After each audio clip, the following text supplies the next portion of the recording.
Welcome to my channel. I'm Gary Wiryawan, and today I want to share my top 3 photography genres that are best suited for Micro Four Thirds camera. Intro.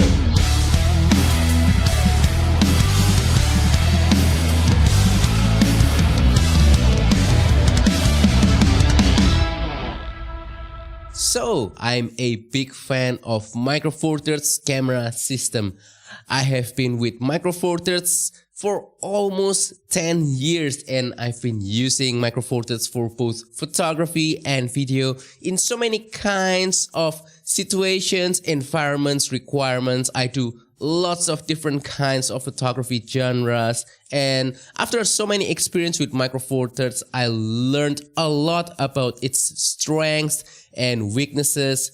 And yeah, it's not the most perfect camera system in the world, but for me personally, it really suits my needs. And today, I want to share top 3 photography genres that I think are really suited for Micro Four Thirds camera system. Hopefully, by watching today's video, you'll be able to learn more about the strengths of Micro Four Thirds camera system, and you'll be able to squeeze every ounce of benefit out of your Micro Four Thirds camera, especially if you're doing the photography styles that I will mention in this video.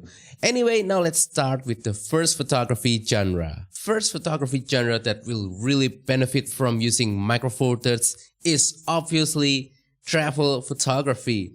As we all know, compared to larger camera formats, Micro Four Thirds cameras and lenses are usually small and lightweight, so they are perfect for travel because when you are traveling, especially by plane, you'll have that size and weight restriction for your luggage. So Micro Four Thirds can really fit nicely inside of your luggage, so you can carry a much better camera compared to your smartphone and be able to take great pictures with plenty of flexibility. Speaking about flexibility, there are plenty of Micro Four Thirds lenses that I think personally are perfect for travel. For example, this guy right here, this is the Panasonic Lumix 14 to 140mm f3.5 to f5.6. So you can go from wide angle all the way to ultra telephoto with just one single lens.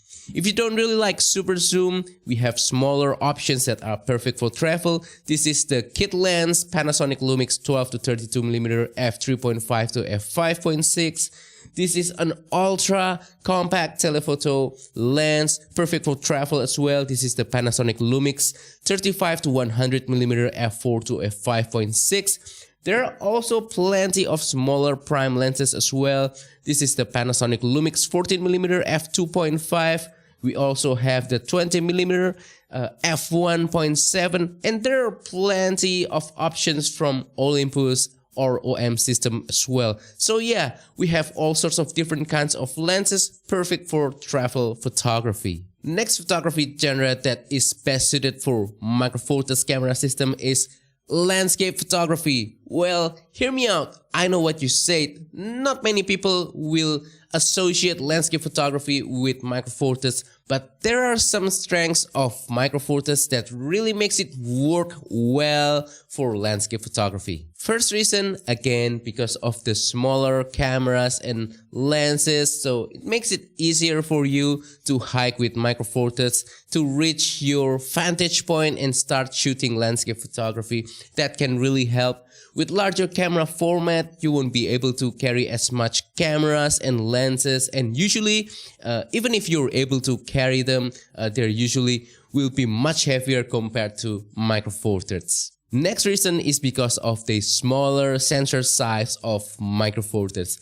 This is a little bit of a controversy because many people will think that the smaller sensor size of Micro Four Thirds is actually a weakness, not a strength. But for me personally, I think it is a really good strength for landscape photography, because when you're shooting landscape photography, usually you'll want more things in focus, you want larger depth of field, and with the smaller sensor of Micro Four Thirds, you don't have to stop down too much to get that depth of field, and that's really handy because that means you will be shooting on the sweet spot of your lenses anyway at about f4 or f5.6 most of the time. You won't need to stop it down to crazy aperture like f11 or f22 where diffraction starts to kick in and makes your image look softer.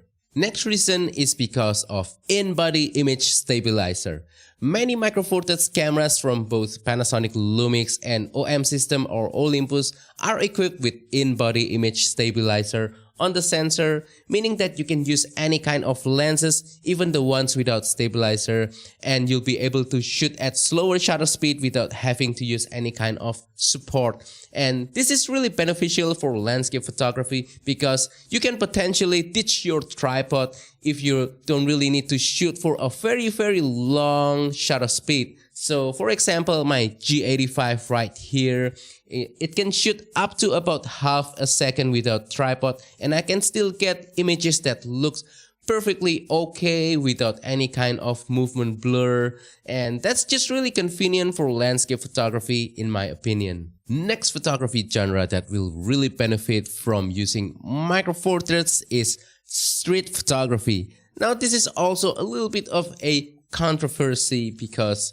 usually with street photography, people will use something like an APS-C cameras like Fuji X100 or even full frame cameras to achieve some kind of different results. But with Micro Four Thirds, you can actually be really efficient and effective with street photography. First reason is because of the autofocus. Again, it's kind of weird. Many people think Micro Four Thirds autofocus is the weakness, not the strength. But actually, if you set the Micro Four Thirds camera to shooting single autofocus, not continuous, you can get a really fast and precise autofocus. So that is really perfect for street photography because you want to be able to nail focus accurately and quickly, and you want to try to be as quick as possible because things are happening on the street at really fast pace and you don't want to miss any moments. Next reason is because Micro Four Thirds is inconspicuous, so that's perfect for street photography. Well, yeah, some camera models look like this, like a faux DSLR camera, but there are also some models that look like rangefinder cameras and they look almost like a tourist camera. They don't really look like a professional camera, and that's much easier to use in a street photography environment. People won't look at you like you're a professional photographer, and you'll be able to shoot street pictures much more conveniently. Still speaking about being discreet and inconspicuous, some Micro Four Thirds cameras do have what they call electronic shutter, and that means you can shoot completely silent. It won't use the mechanical shutter on the sensor that's making any kind of noise. You won't disturb your subject, and I think that can help you to get a better street photography result. So yeah, those are all the top 3 photography genres that I think will really benefit from using Micro Four Thirds camera. And that wraps up today's video. Hopefully this has been helpful and informative for you. Now let's have a little bit of a discussion. What do you think Micro Four Thirds is best for? Let me know on the comment down below. Also, if you have any question about this video, comment down below as well and I will try my best to answer them. Also, don't forget to support my channel by liking this video, sharing this video and subscribing to my channel down below. If you want to support my channel even further, consider using the affiliate links on the description or use the super thanks button to make a small donation to my channel. Thank you and see you on the next video. Goodbye.